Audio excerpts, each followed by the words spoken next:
লেখাপড়া শেষ হলো, নিজের পায়ে দাঁড়ালেন, ক্যারিয়ারেও বেশ ভালো সেটেল হয়ে গেলেন, কিন্তু যখনই বিয়ের কথা আসছে তখনই কি সব ভেস্তে যাচ্ছে। বয়স 30, 32 বা 35 পার হয়ে যাচ্ছে, অথচ হাজার চেষ্টা করেও কি আপনার বা আপনার সন্তানের বিয়ের কোনো ভালো সম্বন্ধ পাকা হচ্ছে না। অনেক অবিবাহিত যুবক যুবতী এবং তাদের চিন্তিত বাবা মায়েরা বুক ভরা হাহাকার আর ক্লান্তি নিয়ে বলেন যে ছেলে মেয়ের সব দিক থেকে যোগ্যতা রয়েছে, দেখতে সুন্দর, ভালো চাকরি বা ব্যবসা করে, তাও কেন যে বিয়েটা হচ্ছে না ভগবানই জানেন।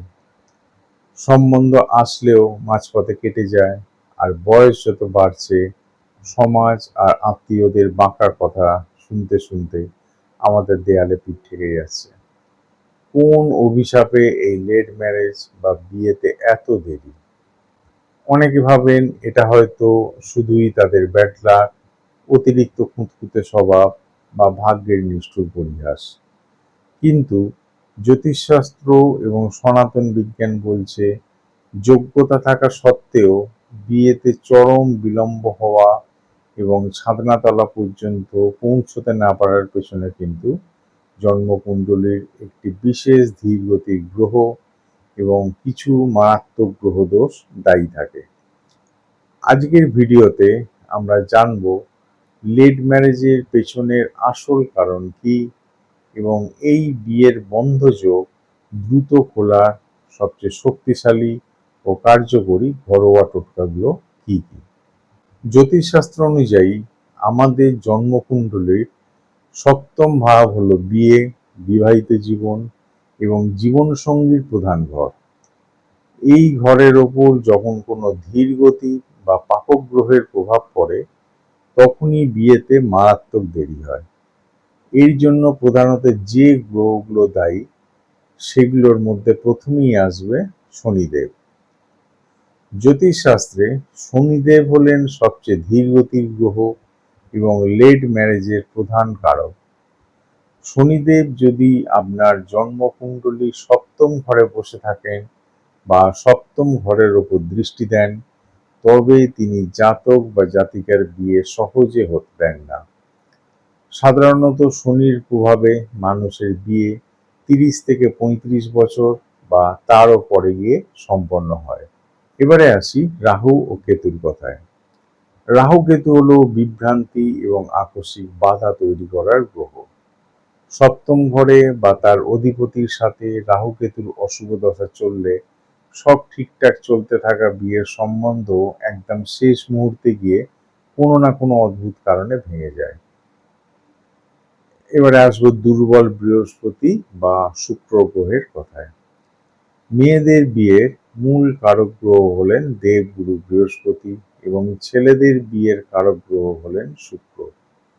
এই দুটি গ্রহ যদি কুণ্ডলিতে অত্যন্ত দুর্বল, নিচস্থ বা দগ্ধ অবস্থায় থাকে তবে মানুষের বিয়ের বয়স পার হয়ে গেলেও মনের মতো পার্টনার পাওয়া যায় না।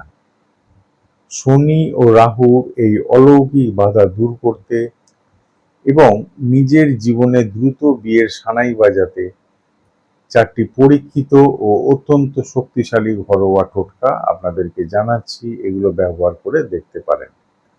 1 নাম্বার, যে সমস্ত মেয়েদের বিয়েতে শনি বা বৃহস্পতির কারণে দেরি হচ্ছে তারা প্রতি বৃহস্পতিবার স্নানের জলের বালতিতে 1 চিমটে পেশা হলুদ মিশিয়ে স্নান করুন। স্নান সেরে কলা গাছের গোড়ায় সামান্য জল অর্পণ করুন এবং সেখানে একটি খাঁটি ঘিয়ের প্রদীপ জ্বালিয়ে নিজের মনের ইচ্ছা জানান।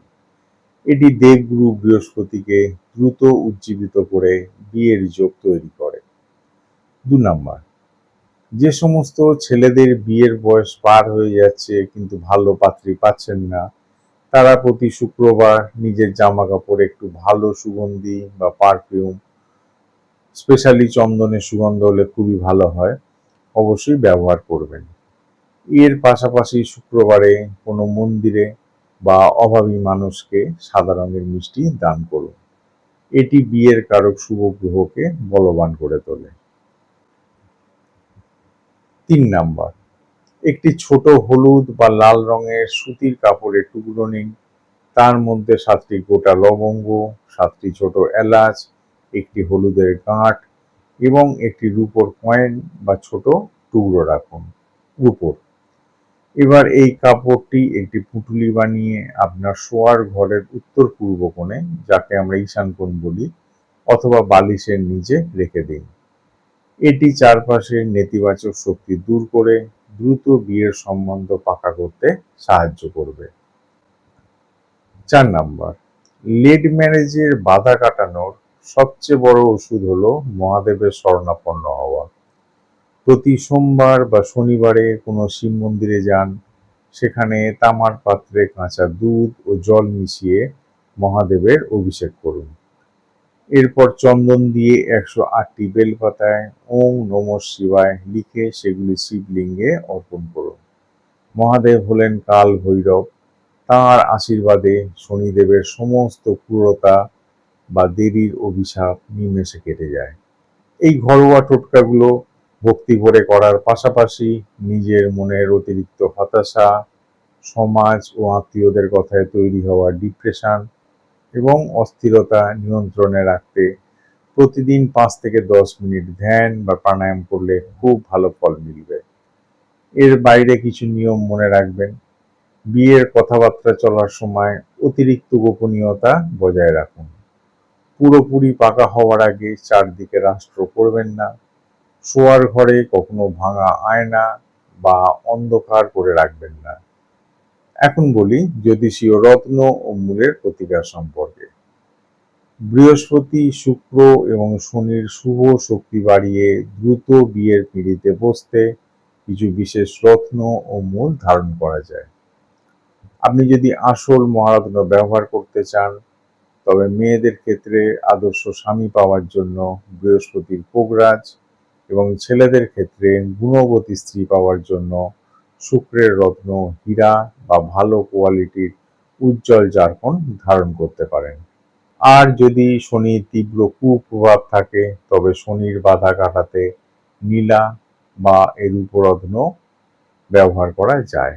তবে নীলা সর্বদা অভিজ্ঞ জ্যোতিষীর পরামর্শ ছাড়া করবেন না। যাদের বাজেট কিছুটা কম, তারা উপরত্ন হিসাবে পোগরাজের বিকল্প সোনালী টোপাজ এবং শুক্রের জন্য ওপাল ব্যবহার করতে পারেন। আর যারা রত্ন করতে চান না বা যাদের বাজেট আরও কম, তারা বামুনহাটি মূল এবং রামবাসক মূল ধারণ করতে পারেন। সবশেষে বলবো, দেরিতে বিয়ে হওয়া মানে এই নয় যে আপনার বিবাহিত জীবন খারাপ হবে। অনেক সময় দেরিতে হওয়া বিয়ে জীবনের সবচেয়ে পরিপক্ক এবং সুখী দাম্পত্য উপহার দেয়। সঠিক ঘরোয়া প্রতিকার, আপনার ধৈর্য এবং ঈশ্বরের প্রতি বিশ্বাস আপনার জীবনের সমস্ত দুর্ভাগ্যকে সৌভাগ্যে বদলে দিতে পারে। নিজের সামর্থ্য অনুযায়ী সৎ মনে এই প্রতিকারগুলো করুন। অকারণ ভয় পেয়ে বেশি খরচ করার বা ভেঙে পড়ার কোনো দরকার নেই। আপনার জন্ম তারিখ, সঠিক জন্ম সময় এবং জন্মস্থান আমাদের হোয়াটসঅ্যাপে লিখে জানান। আর ঘরে বসেই জেনে নিন আপনার কুণ্ডলী অনুযায়ী বিয়ের সঠিক সময়টি ঠিক কবে আসছে, আপনার হবু জীবনসঙ্গী কেমন হবে এবং লেট ম্যারেজের বাধা কাটার নির্দিষ্ট ও সঠিক প্রতিকারটি কী। আজকের এই টোটকাগুলোর মধ্যে কোনটি আপনি এই সপ্তাহে শুরু করছেন তা কমেন্ট করে জানান। ভিডিওটি ভালো লাগলে লাইক ও শেয়ার করুন। আর এই ধরনের আরও ভিডিও পেতে আমাদের চ্যানেলটি এখনই সাবস্ক্রাইব করে রাখুন। দেখা হচ্ছে পরের ভিডিওতে। সবাই ভালো থাকবেন, সুস্থ থাকবেন। নমস্কার।